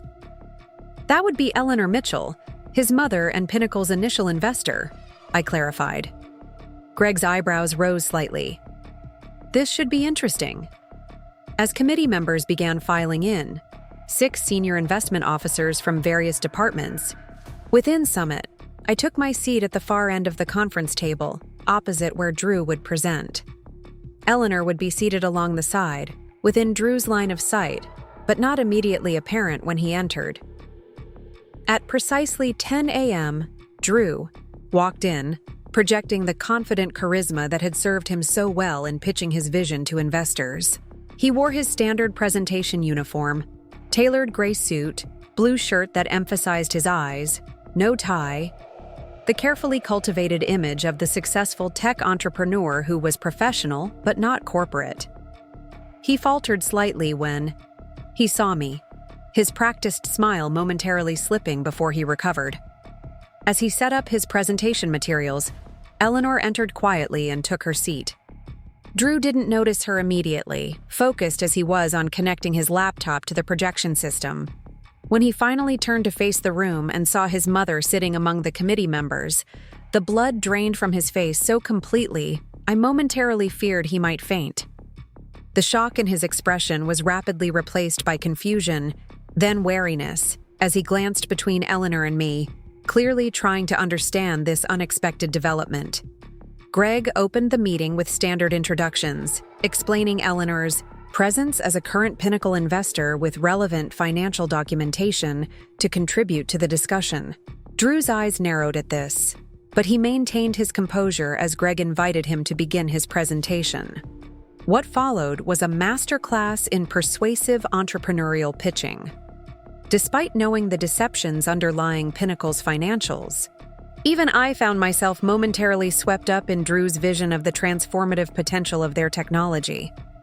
He spoke with genuine passion about solving critical inefficiencies in supply chain management, illustrated theoretical cost savings with compelling graphics, and presented a development roadmap that made Pinnacle's technology seem both revolutionary and inevitable. Had I not spent the past week deeply embedded in the reality behind this polished facade, I might have been convinced. Judging by the engaged expressions of several committee members, Drew's charisma was working its familiar magic. As he concluded his pitch and the room filled with polite applause, our eyes met briefly across the conference table. In that moment, despite everything that had transpired between us, I recognized a flicker of the man I had fallen in love with. Passionate, visionary, capable of inspiring others to believe in possibilities they hadn't imagined before. Then, Greg called my name, and it was time for my analysis. As I stood and moved to the presenter's position, I felt Drew's eyes following me, uncertainty evident in his posture. Whatever he had expected from our meeting last night, this carefully orchestrated confrontation with his mother present was clearly not it. I took a deep breath, centered myself, and began. "Thank you, Mr. Mitchell, for that compelling presentation," I said, my voice steady and professional. "The vision you've outlined is indeed exciting. My role today is to examine whether Pinnacle's current financial structure and resource allocation align with the development roadmap you've presented." I pulled up the first slide of my presentation, a simple comparison of reported development expenditures versus actual allocations traced through bank records and internal documentation. As the committee can see, there exists a significant discrepancy between Pinnacle's reported allocation of previous investment funds and the documented expenditures. As I methodically walked through my findings, I kept my tone neutral and fact-based, avoiding any language that suggested judgment or accusation. The numbers, presented clearly and contextualized within industry standards, spoke for themselves. With each slide, the gap between Drew's presentation and financial reality became increasingly apparent. Drew's expression shifted from confident to concerned to something approaching panic as I proceeded through the analysis. When I reached the section on consulting payments to shell companies, he actually flinched, his eyes darting to the committee members to gauge their reactions. I concluded my presentation with a summary of key concerns and potential paths forward, carefully avoiding any mention of my personal connection to Drew or Pinnacle. As I returned to my seat, the room fell into a weighted silence, broken only when Greg thanked me for my analysis and opened the floor for questions. The first came from Javier Rodriguez, the most senior committee member. "Mr. Mitchell, could you address the apparent discrepancy between your reported development expenditures and the actual allocation of funds as presented by Ms. Mitchell?" Drew leaned forward, engaging his most persuasive tone. "Of course, as I mentioned during my presentation, Pinnacle's development approach involves numerous specialized contractors and technical resources that don't always fit neatly into traditional accounting categories. What appears as consulting expenses often represents highly specialized development work that contributes directly to our core technology, including the payments to Meridian Consulting, Axis Point Solutions, and Vantage Analytics," Javier pressed. "Those three entities received over 40% of your previous funding round with no clear deliverables. Those firms provide critical market intelligence and technical specification development," Drew insisted. "Their work is proprietary and confidential, which is why it may not be immediately apparent in the documentation." At this point, Eleanor spoke for the first time, her voice calm but authoritative. "Mr. Mitchell, as Pinnacle's initial investor and a 5% shareholder, I've been receiving quarterly reports since the company's founding. I've brought documentation showing that these three consulting firms first appeared in Pinnacle's expenditures 18 months ago, coinciding with the first significant delays in your development timeline. Could you explain this correlation?" Drew stared at his mother, visibly struggling to maintain his composure. The room seemed to hold its collective breath, sensing the dramatic tension underlying this seemingly technical question. The confrontation I had anticipated for days was finally unfolding, but not as I had expected. As Drew searched for a response, I realized we had reached the turning point that would determine not just Pinnacle's future, but my own path forward through the wreckage of Drew's deceptions. Eleanor's voice trembled when she answered, her customary composure fractured by maternal worry. "Rebecca, they've found Drew's car at the West Trailhead, but there's no sign of him anywhere. His phone was on the passenger seat with dozens of missed calls. His wallet was in the console with everything still inside, credit cards, ID, even cash. The police have organized search teams, but the park has miles of trails and—" She faltered, unable to complete the thought. "I'm coming to you," I said. Without hesitation. "Where are you now?" "At the Lookout Mountain Ranger Station. They're using it as a command center for the search operation." I glanced at Melissa, who was already nodding her agreement before I could ask. "We'll be there in 30 minutes, I promised Eleanor. As we drove toward the foothills west of Denver, the reality of the situation settled around me like a heavy cloak. 10 days ago, my greatest concern had been whether we could afford the vacation Drew had been pushing for. Now, I was rushing to a search command center, worried about the safety of the man who had betrayed me so completely. The human heart's capacity for complexity never ceased to astonish me. "You don't have to do this," Melissa said softly as we wound our way up the mountain road. "No one would question it if you kept your distance after what he's done." "I know," I agreed, watching the city recede in the side mirror. "But this isn't about Drew anymore. It's about Eleanor, who deserves support. And it's about who I choose to be in response to this situation." The ranger station was alive with coordinated activity when we arrived. Police officers consulting with park rangers, topographical maps spread across tables, radio communications crackling with updates from search teams already deployed on the mountain's extensive trail system. Eleanor sat alone on a wooden bench outside the station, her normally perfect posture crumpled with worry. When she saw us approaching, she straightened slightly, her ingrained dignity reasserting itself despite her evident distress. "Thank you for coming," she said as I sat beside her. "After everything he's done, you had every right to stay away." "Family doesn't end with betrayal," I replied, surprising myself with the sentiment. "What have they told you so far?" "A park ranger found Drew's car during a routine patrol check. According to witnesses, it's been there since at least yesterday evening. The police are considering all possibilities, but given his financial situation and the developments at Summit..." She trailed off, unable to articulate the darkest fear, that Drew might have come to this remote place to end the mounting pressures he faced. "Have they spoken with Olivia?" I asked, thinking of her warning text and the investors both she and Drew had alluded to. Eleanor shook her head. "They've been unable to locate her. According to her neighbors, she left her apartment in a hurry last night. Packed a suitcase, they said." This new information heightened my concern. If both Drew and Olivia had disappeared simultaneously, it suggested either coordinated flight or a common threat, neither scenario particularly reassuring. A detective emerged from the station and approached us. "Mrs. Mitchell?" he addressed. "Eleanor.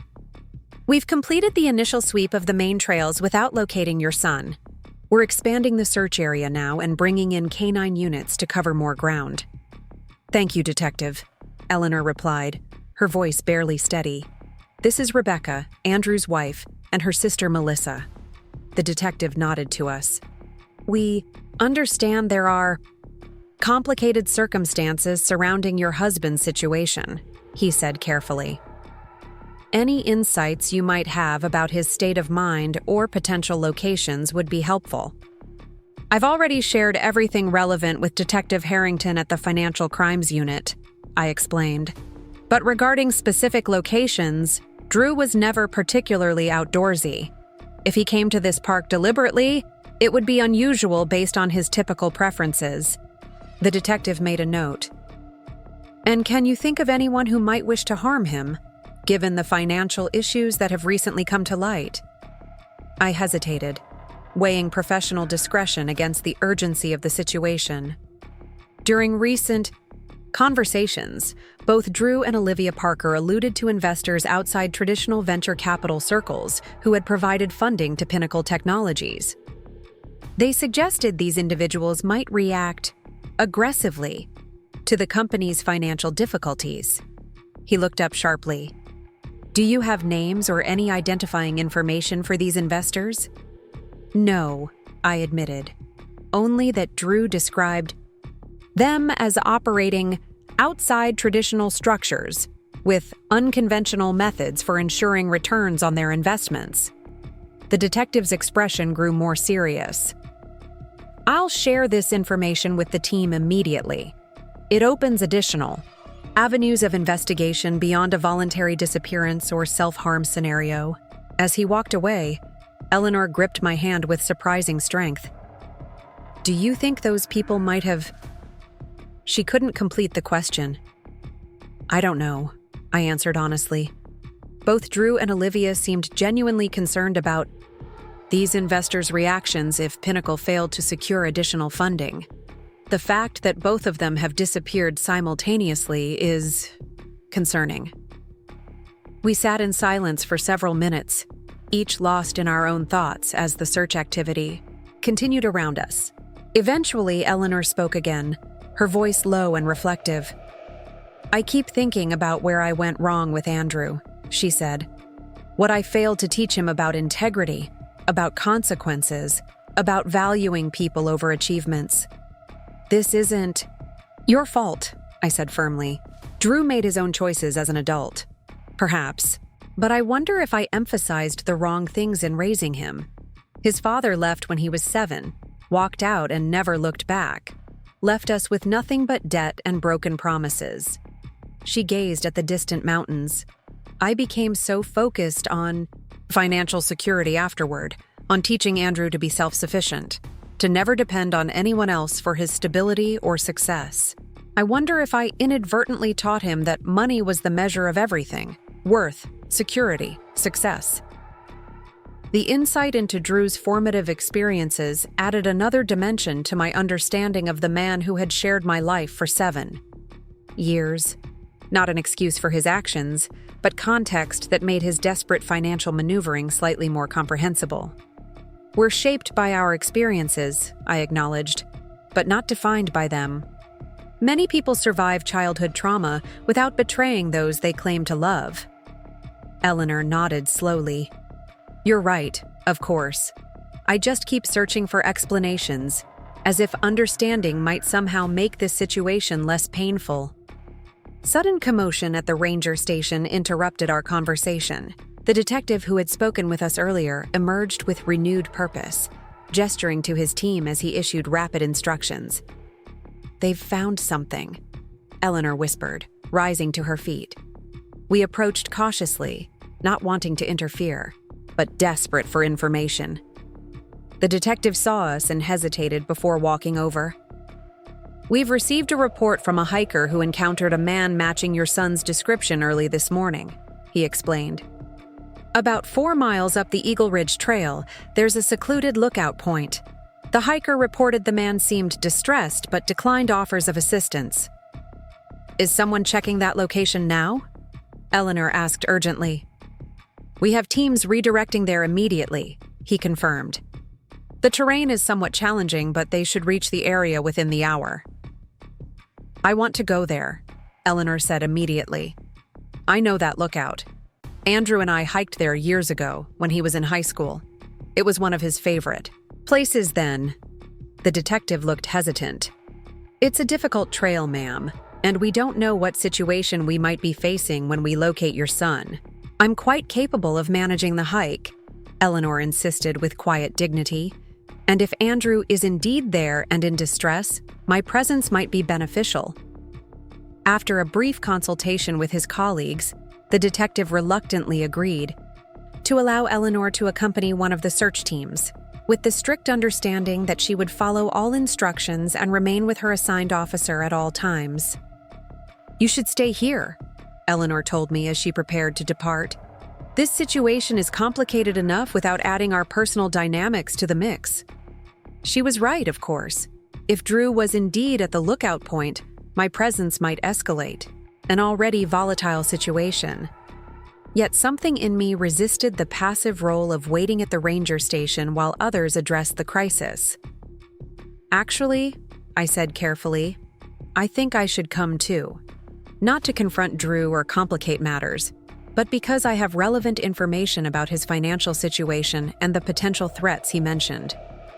That knowledge might be valuable if the situation is connected to these mysterious investors." The detective considered this, then nodded. "That's a reasonable point. However, you would need to remain with the officers at all times and follow every instruction without question." "Absolutely," I agreed. 20 minutes later, Eleanor, Melissa, and I were in a police SUV climbing a narrow service road that would get us closer to the trail before we continued on foot. The detective had insisted Melissa join us, reasoning that having legal counsel present might be advantageous given the complex circumstances. As the vehicle navigated the winding road, I stared out at the sweeping vistas of Denver in the distance, the city gleaming in the afternoon sun. Somewhere in those shining buildings was my office at Summit Financial, where just yesterday I had exposed Drew's financial mismanagement and potentially launched a new phase of my career. The juxtaposition between that professional triumph and our current desperate search in the mountains felt almost surreal. The officer driving our vehicle received a radio transmission and immediately increased speed. "They've made visual confirmation," he informed us tersely. "Male subject matching Mr. Mitchell's description is at the lookout point. He appears to be alone and in distress." Eleanor gripped my hand so tightly it hurt, but I welcomed the pain, a physical anchor in a moment of swirling uncertainty. When the SUV could go no further, we continued on foot with 2 officers escorting us. The trail was steep and rocky in places, requiring full attention to navigate safely. Despite her age, Eleanor moved with surprising agility, determination overriding any physical limitations. As we rounded a bend in the trail, one of the officers held up his hand, signaling us to stop. "He's just ahead at the lookout point," he explained quietly. "We have officers approaching from the other access trail as well, but slowly to avoid alarming him. He's very close to the edge." The implication was clear and chilling. Drew was positioned near the precipice of a significant drop, potentially contemplating the ultimate escape from his mounting problems. "Let me approach first," Eleanor requested. "He's my son." After a brief radio consultation with his supervisor, the officer agreed, with strict instructions that she remain at least 10 feet from the edge and make no sudden movements that might startle Drew. I watched as Eleanor walked slowly into the clearing, her posture straight despite the emotional burden she carried. From my position, I could just see Drew sitting on a boulder near the edge of the lookout point, his normally immaculate appearance disheveled, his shoulders slumped in defeat. "Andrew," Eleanor called softly, stopping at the agreed-upon distance. He turned, surprise registering on his haggard face. "Mom? How did you find me?" "A hiker reported seeing someone here," she explained, her voice steady despite the circumstances. "Your car was found in the parking lot. People have been searching for you since morning." Drew laughed bitterly. Concerned citizens worried about a man alone in the wilderness. If they knew who I really was, what I've done, they wouldn't bother. "That's not true," Eleanor countered. "Your actions don't erase your humanity, Andrew. Nothing does." He shook his head, turning back toward the vast vista beyond the cliff edge. "You don't understand. Everything's collapsing. The company, my marriage, my reputation, my future. And there are people looking for me who won't be satisfied with legal consequences or public humiliation." "The investors you mentioned to Rebecca?" Eleanor asked carefully. Drew's head snapped around. "Rebecca? Is she here too?" The officer nodded to me, indicating I could move into view while maintaining a safe distance. Drew's expression when he saw me was complex. Shame, fear, resignation, and something else I couldn't quite identify. "You shouldn't be here," he said. "Not after what I did to you." "I'm here because despite everything, I don't want to see you hurt," I replied honestly. "And because I'm concerned about these investors you and Olivia mentioned." "Who are they, Drew? What exactly are you afraid of?"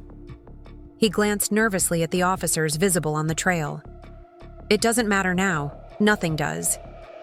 "It matters to the people trying to help you," I insisted. "If there are threats beyond the legal consequences of your actions, law enforcement needs to know." Drew was silent for a long moment, seemingly weighing his options. Finally, he sighed deeply.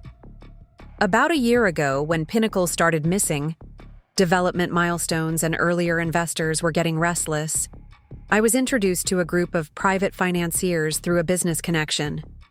They offered immediate capital with minimal documentation, the exact solution to our temporary cash flow issues, or so I thought. But there were strings attached, Eleanor prompted gently. Drew nodded. Returns on an accelerated timeline, significantly higher than standard venture capital. When I couldn't meet the first repayment benchmark, they suggested alternative arrangements, using Pinnacle for certain financial transactions that would reduce my debt while serving their interests. Money laundering, I translated. The pieces fitting together. They called it financial routing services, Drew said with a hollow laugh. Made it sound legitimate, sophisticated. By the time I recognized what was really happening, I was already implicated. They made it clear that attempting to end the arrangement would have serious consequences. And Olivia's role in all this? I asked. Initially, just a convenient mechanism for moving funds through seemingly legitimate consulting contracts, Drew admitted. Later, a complication. She knew too much, got too involved. When they realized she could potentially expose the entire operation, he trailed off, his expression darkening. They what, Drew? Eleanor pressed. They made it clear her safety depended on continued cooperation. He looked directly at me, genuine regret in his eyes. After yesterday's meeting at Summit, when it became clear Pinnacle wouldn't get the funding, I received a message. They were recalibrating their investment strategy. In their world, that's a threat. When I couldn't reach Olivia last night, I realized they had already moved to contain potential liability. The implications were chilling. Are you saying Olivia is in danger or has already been harmed? I don't know, Drew admitted, his voice breaking. I've been trying to reach her since yesterday evening. Nothing. Her apartment was empty when I went there last night. Signs of hasty packing, or he couldn't complete the thought. One of the officers stepped forward. Mr. Mitchell, we need specific names and identifying information for these individuals immediately. If Ms. Parker is in danger, time is critical. Drew hesitated, fear evident in his posture. You don't understand. These people have connections throughout the city, business, politics, even law enforcement. If I identify them directly, then you'll be under police protection while the proper authorities investigate, the officer assured him. But continuing to shield them puts more people at risk, including Ms. Parker, your mother, and your wife. The mention of Eleanor and me seemed to pierce Drew's self-absorption. He looked between us, something shifting in his expression. You're right, he finally said. Enough people have been hurt because of my choices. For the next 20 minutes, Drew provided detailed information about the investors, names, contact methods, meeting locations, banking connections. As he spoke, the officers radioed information to their colleagues, setting in motion what would clearly become a significant investigation. We need to get you to a secure location, the officer told Drew when he had finished. Based on what you've described, your safety is at risk. Drew nodded, rising stiffly from the boulder where he had been perched for hours. As he stepped away from the edge, the tension that had gripped all of us eased slightly. When he approached me, the officers tensed, but I nodded to indicate it was acceptable. Drew stopped a respectful distance away, his expression stripped of the charismatic confidence that had once defined him. "I'm sorry, Rebecca," he said simply. "Not just for the money, the debt, the betrayal, though obviously for all of that. I'm sorry for underestimating you, for dismissing your intelligence and capabilities, for trying to keep you financially dependent because it served my ego and control issues." The apology was unexpected. Not the fact of it, but the specific content. Most men in Drew's position would have apologized for the tangible harms, the emptied accounts, the forged loans. Few would have recognized the deeper injury of deliberate diminishment. "Yesterday at Summit," he continued, "watching you dismantle my deceptions with such precision and clarity. It was humiliating, yes, but also illuminating. You were always capable of so much more than I allowed you to believe." "I never needed your permission to be capable," I replied evenly. "But I did trust your perception of me, and that was my mistake." He nodded, accepting the rebuke. "You're right. And now you'll rebuild your life while I face the consequences of my actions." "Yes," I agreed simply. "That's exactly what will happen." As the officers led Drew toward the trail, Eleanor stepped to my side. "Are you all right?" she asked quietly. "I am," I replied, somewhat surprised to realize it was true. "This isn't the resolution I expected, but it's the one that allows for truth and accountability. That's what I needed most." The hike back to the ranger station was conducted in careful formation, with Drew surrounded by officers alert to potential threats based on his revelations. Melissa walked beside me, occasionally squeezing my arm in silent support. At the station, Detective Harrington had arrived to coordinate with the park police. "Mrs. Mitchell," he greeted me. "This situation has evolved significantly since our meeting this morning." "It has," I agreed. "What happens now?" "Mr. Mitchell will be taken to a secure location for further debriefing about these alleged criminal investors. Based on his cooperation and the apparent threat to Ms. Parker, we're prioritizing the investigation of these criminal connections before addressing the financial mismanagement concerns. That said, those issues remain very much active." Drew was already being escorted to a waiting vehicle, Eleanor at his side after insisting on accompanying him to the police facility. Before entering the car, he looked back at me one final time, a complex mixture of regret and resignation in his expression. I raised my hand in a simple gesture. Not forgiveness, not reconciliation, but acknowledgement of the closing of this chapter between us. As Drew's vehicle pulled away, Melissa put her arm around my shoulders. "You okay?" "Getting there," I replied. "Honestly. It's been a surreal 10 days. That's one word for it," she agreed. "So what now?" I checked my phone, seeing 3 missed calls from Greg at Summit. "Now I return to building my own life," I said, dialing his number, starting with a conversation about that promotion. The sun was setting as we drove back toward Denver, the city lights beginning to twinkle in the gathering dusk. In less than 2 weeks, my life had been completely upended. Marriage shattered, financial security destroyed, professional identity challenged, and then unexpectedly strengthened. Drew would face consequences for his actions: legal, financial, professional, personal. The criminal investors he had unwisely entangled himself with would hopefully be investigated and held accountable as well. Olivia's fate remained uncertain, a troubling loose end in this complex narrative. But my path forward was increasingly clear. The debt that had seemed so crushing was now documented as fraudulent, with legal mechanisms to address it. My career was advancing in directions I couldn't have anticipated. My support network, Melissa, Eleanor, even new colleagues like Greg and Tara, had proven stronger than I knew. Greg answered on the second ring. "Rebecca, I've been trying to reach you. There have been significant developments regarding the position we discussed."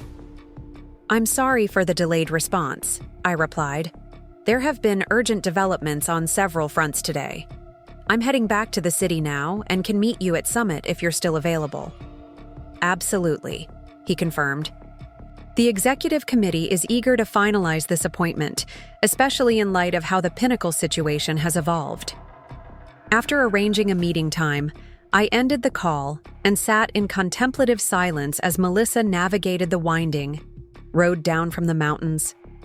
The weight of Drew's betrayal hadn't disappeared. Such wounds don't heal instantly. But it had transformed from an overwhelming burden to merely one aspect of a life that contained many other dimensions. "You know what's ironic?" I said finally. "Drew left me with crushing debt because he never valued my financial capabilities. Now those same capabilities have not only helped me address that debt, but have opened new professional opportunities I might never have discovered otherwise." "Poetic justice," Melissa observed, "though I'd still prefer if he'd just been a decent human being who treated you with respect from the beginning." I smiled at her protective instinct. That would have been simpler, yes. But this path, difficult, as it's been, has taught me something valuable. I'm not defined by Drew's perception of me or by anyone else's. Not by my marriage, not by my debt, not even by this betrayal. The next morning, I met with Greg in his corner office, the Denver. Skyline spread before us through floor-to-ceiling windows. The formality of the setting contrasted with the warmth of his greeting. "The executive committee met last night," he explained, getting directly to business. "Based on your handling of the Pinnacle analysis and subsequent events, they've unanimously approved your appointment as Director of Investment Integrity, the new position we discussed." He slid a folder across his desk. Inside was a formal offer letter detailing responsibilities and compensation for a role that represented a 3-level jump from my current position. The salary figure made me blink, nearly triple what I was currently making, enough to completely transform my financial situation even without the resolution of Drew's fraudulent debts. "This is substantial," I managed, professional composure, momentarily shaken by the opportunity before me. Greg smiled. "We believe in compensating value appropriately. Your analysis of Pinnacle potentially saved Summit from a significant investment loss while demonstrating exactly the skills this new department requires: thorough financial scrutiny, ethical clarity, and balanced judgment." As we discussed the details of the position, I felt a surreal disconnect between this moment of professional triumph and the chaos of the past 10 days. Just over a week ago, I had been staring at drained bank accounts in shock. Now I was accepting a leadership role that would reshape my career trajectory completely. "There's one more thing," Greg added as our meeting concluded. "Detective Harrington contacted our legal department this morning. Based on the information your husband provided, authorities have located Olivia Parker." "Is she all right?" I asked, genuinely concerned despite her role in my personal turmoil. "Physically, yes. She was attempting to leave the country when they found her. She's currently cooperating with the investigation in exchange for consideration regarding her own legal exposure." The news brought a complicated relief. Whatever Olivia's role in Drew's betrayal, the thought of her coming to harm because of these dangerous investors had weighed on me. "Thank you for telling me," I said, though it's strange to be concerned about the welfare of my husband's mistress. Greg smiled slightly. "I found that the most impressive people often maintain their humanity even when it would be easier not to. It's part of what makes them effective leaders." A week later, I stood in my new office at Summit, unpacking the few personal items I'd brought to personalize the space. The corner location offered views of both the mountains and the city, the dual landscape that had framed the most significant confrontation of my life. My phone buzzed with a text from Eleanor. "Andrew has been formally charged with wire fraud and money laundering. He's continuing to cooperate with authorities regarding the investment group. His attorney believes a plea agreement is likely. How are you holding up?" I appreciated her continued connection despite the awkwardness of our situation. "I'm doing well," I replied truthfully, "starting my new position today."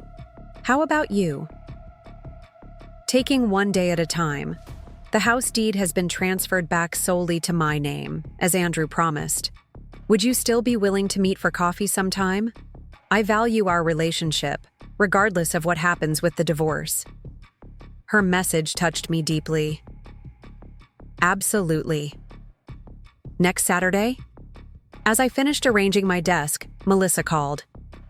The forensic accountant finished her analysis, she reported without preamble. She's documented every fraudulent charge, every forged application, every unauthorized withdrawal. We have everything we need for both the divorce proceedings and the criminal case. That's excellent news, I said, gazing out at the mountains, where just days ago, Drew had finally confronted the consequences of his actions. With the evidence we have, plus Drew's cooperation, Vanessa believes we can have all the fraudulent debt dismissed and your credit history restored within months, rather than years. Another piece of the puzzle falling into place, I observed. Exactly. So, Director Mitchell, how does your first day feel so far? I smiled at her use of my new title. Surreal, but in a good way. I keep thinking about that moment in the summit boardroom when Drew realized I was analyzing Pinnacle's financials. The look on his face, pure shock, Melissa recalled, having heard my detailed account of the meeting. He never imagined you in that position of authority. No, he didn't. And that was his fundamental mistake.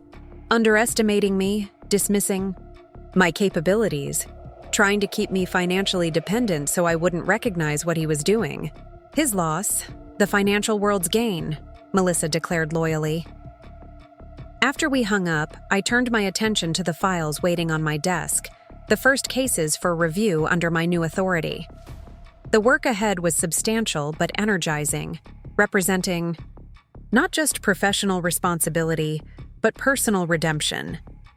Every fraudulent financial scheme I identified, every potential investor I protected from deception, would transform the pain of my experience into something constructive.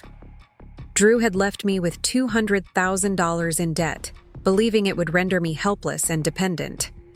Instead, it had catalyzed a transformation that revealed strengths I hadn't fully recognized in myself. Resilience, strategic thinking, professional expertise, and the courage to confront painful truths directly.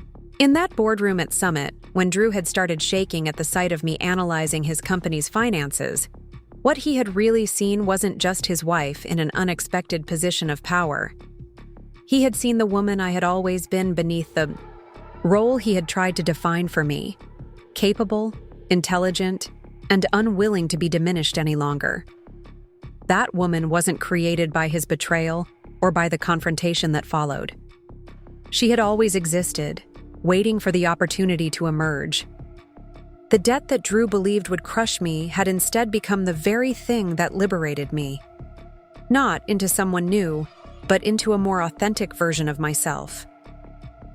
As I opened the first file, I felt a profound sense of alignment between my personal experience and professional purpose. Whatever happened next, with Drew's legal proceedings, with the ongoing investigation, with my own continued healing, I would face it not as someone defined by betrayal, but as someone defined by her own strength, capabilities, and choices. Drew had left me with debt, yes. But he had inadvertently given me something far more valuable, the opportunity to reclaim my power and build a life that truly belonged to me alone. Up next, you've got 2 more standout stories right on your screen. If this one hit the mark, you won't want to pass these up. Just click and check them out.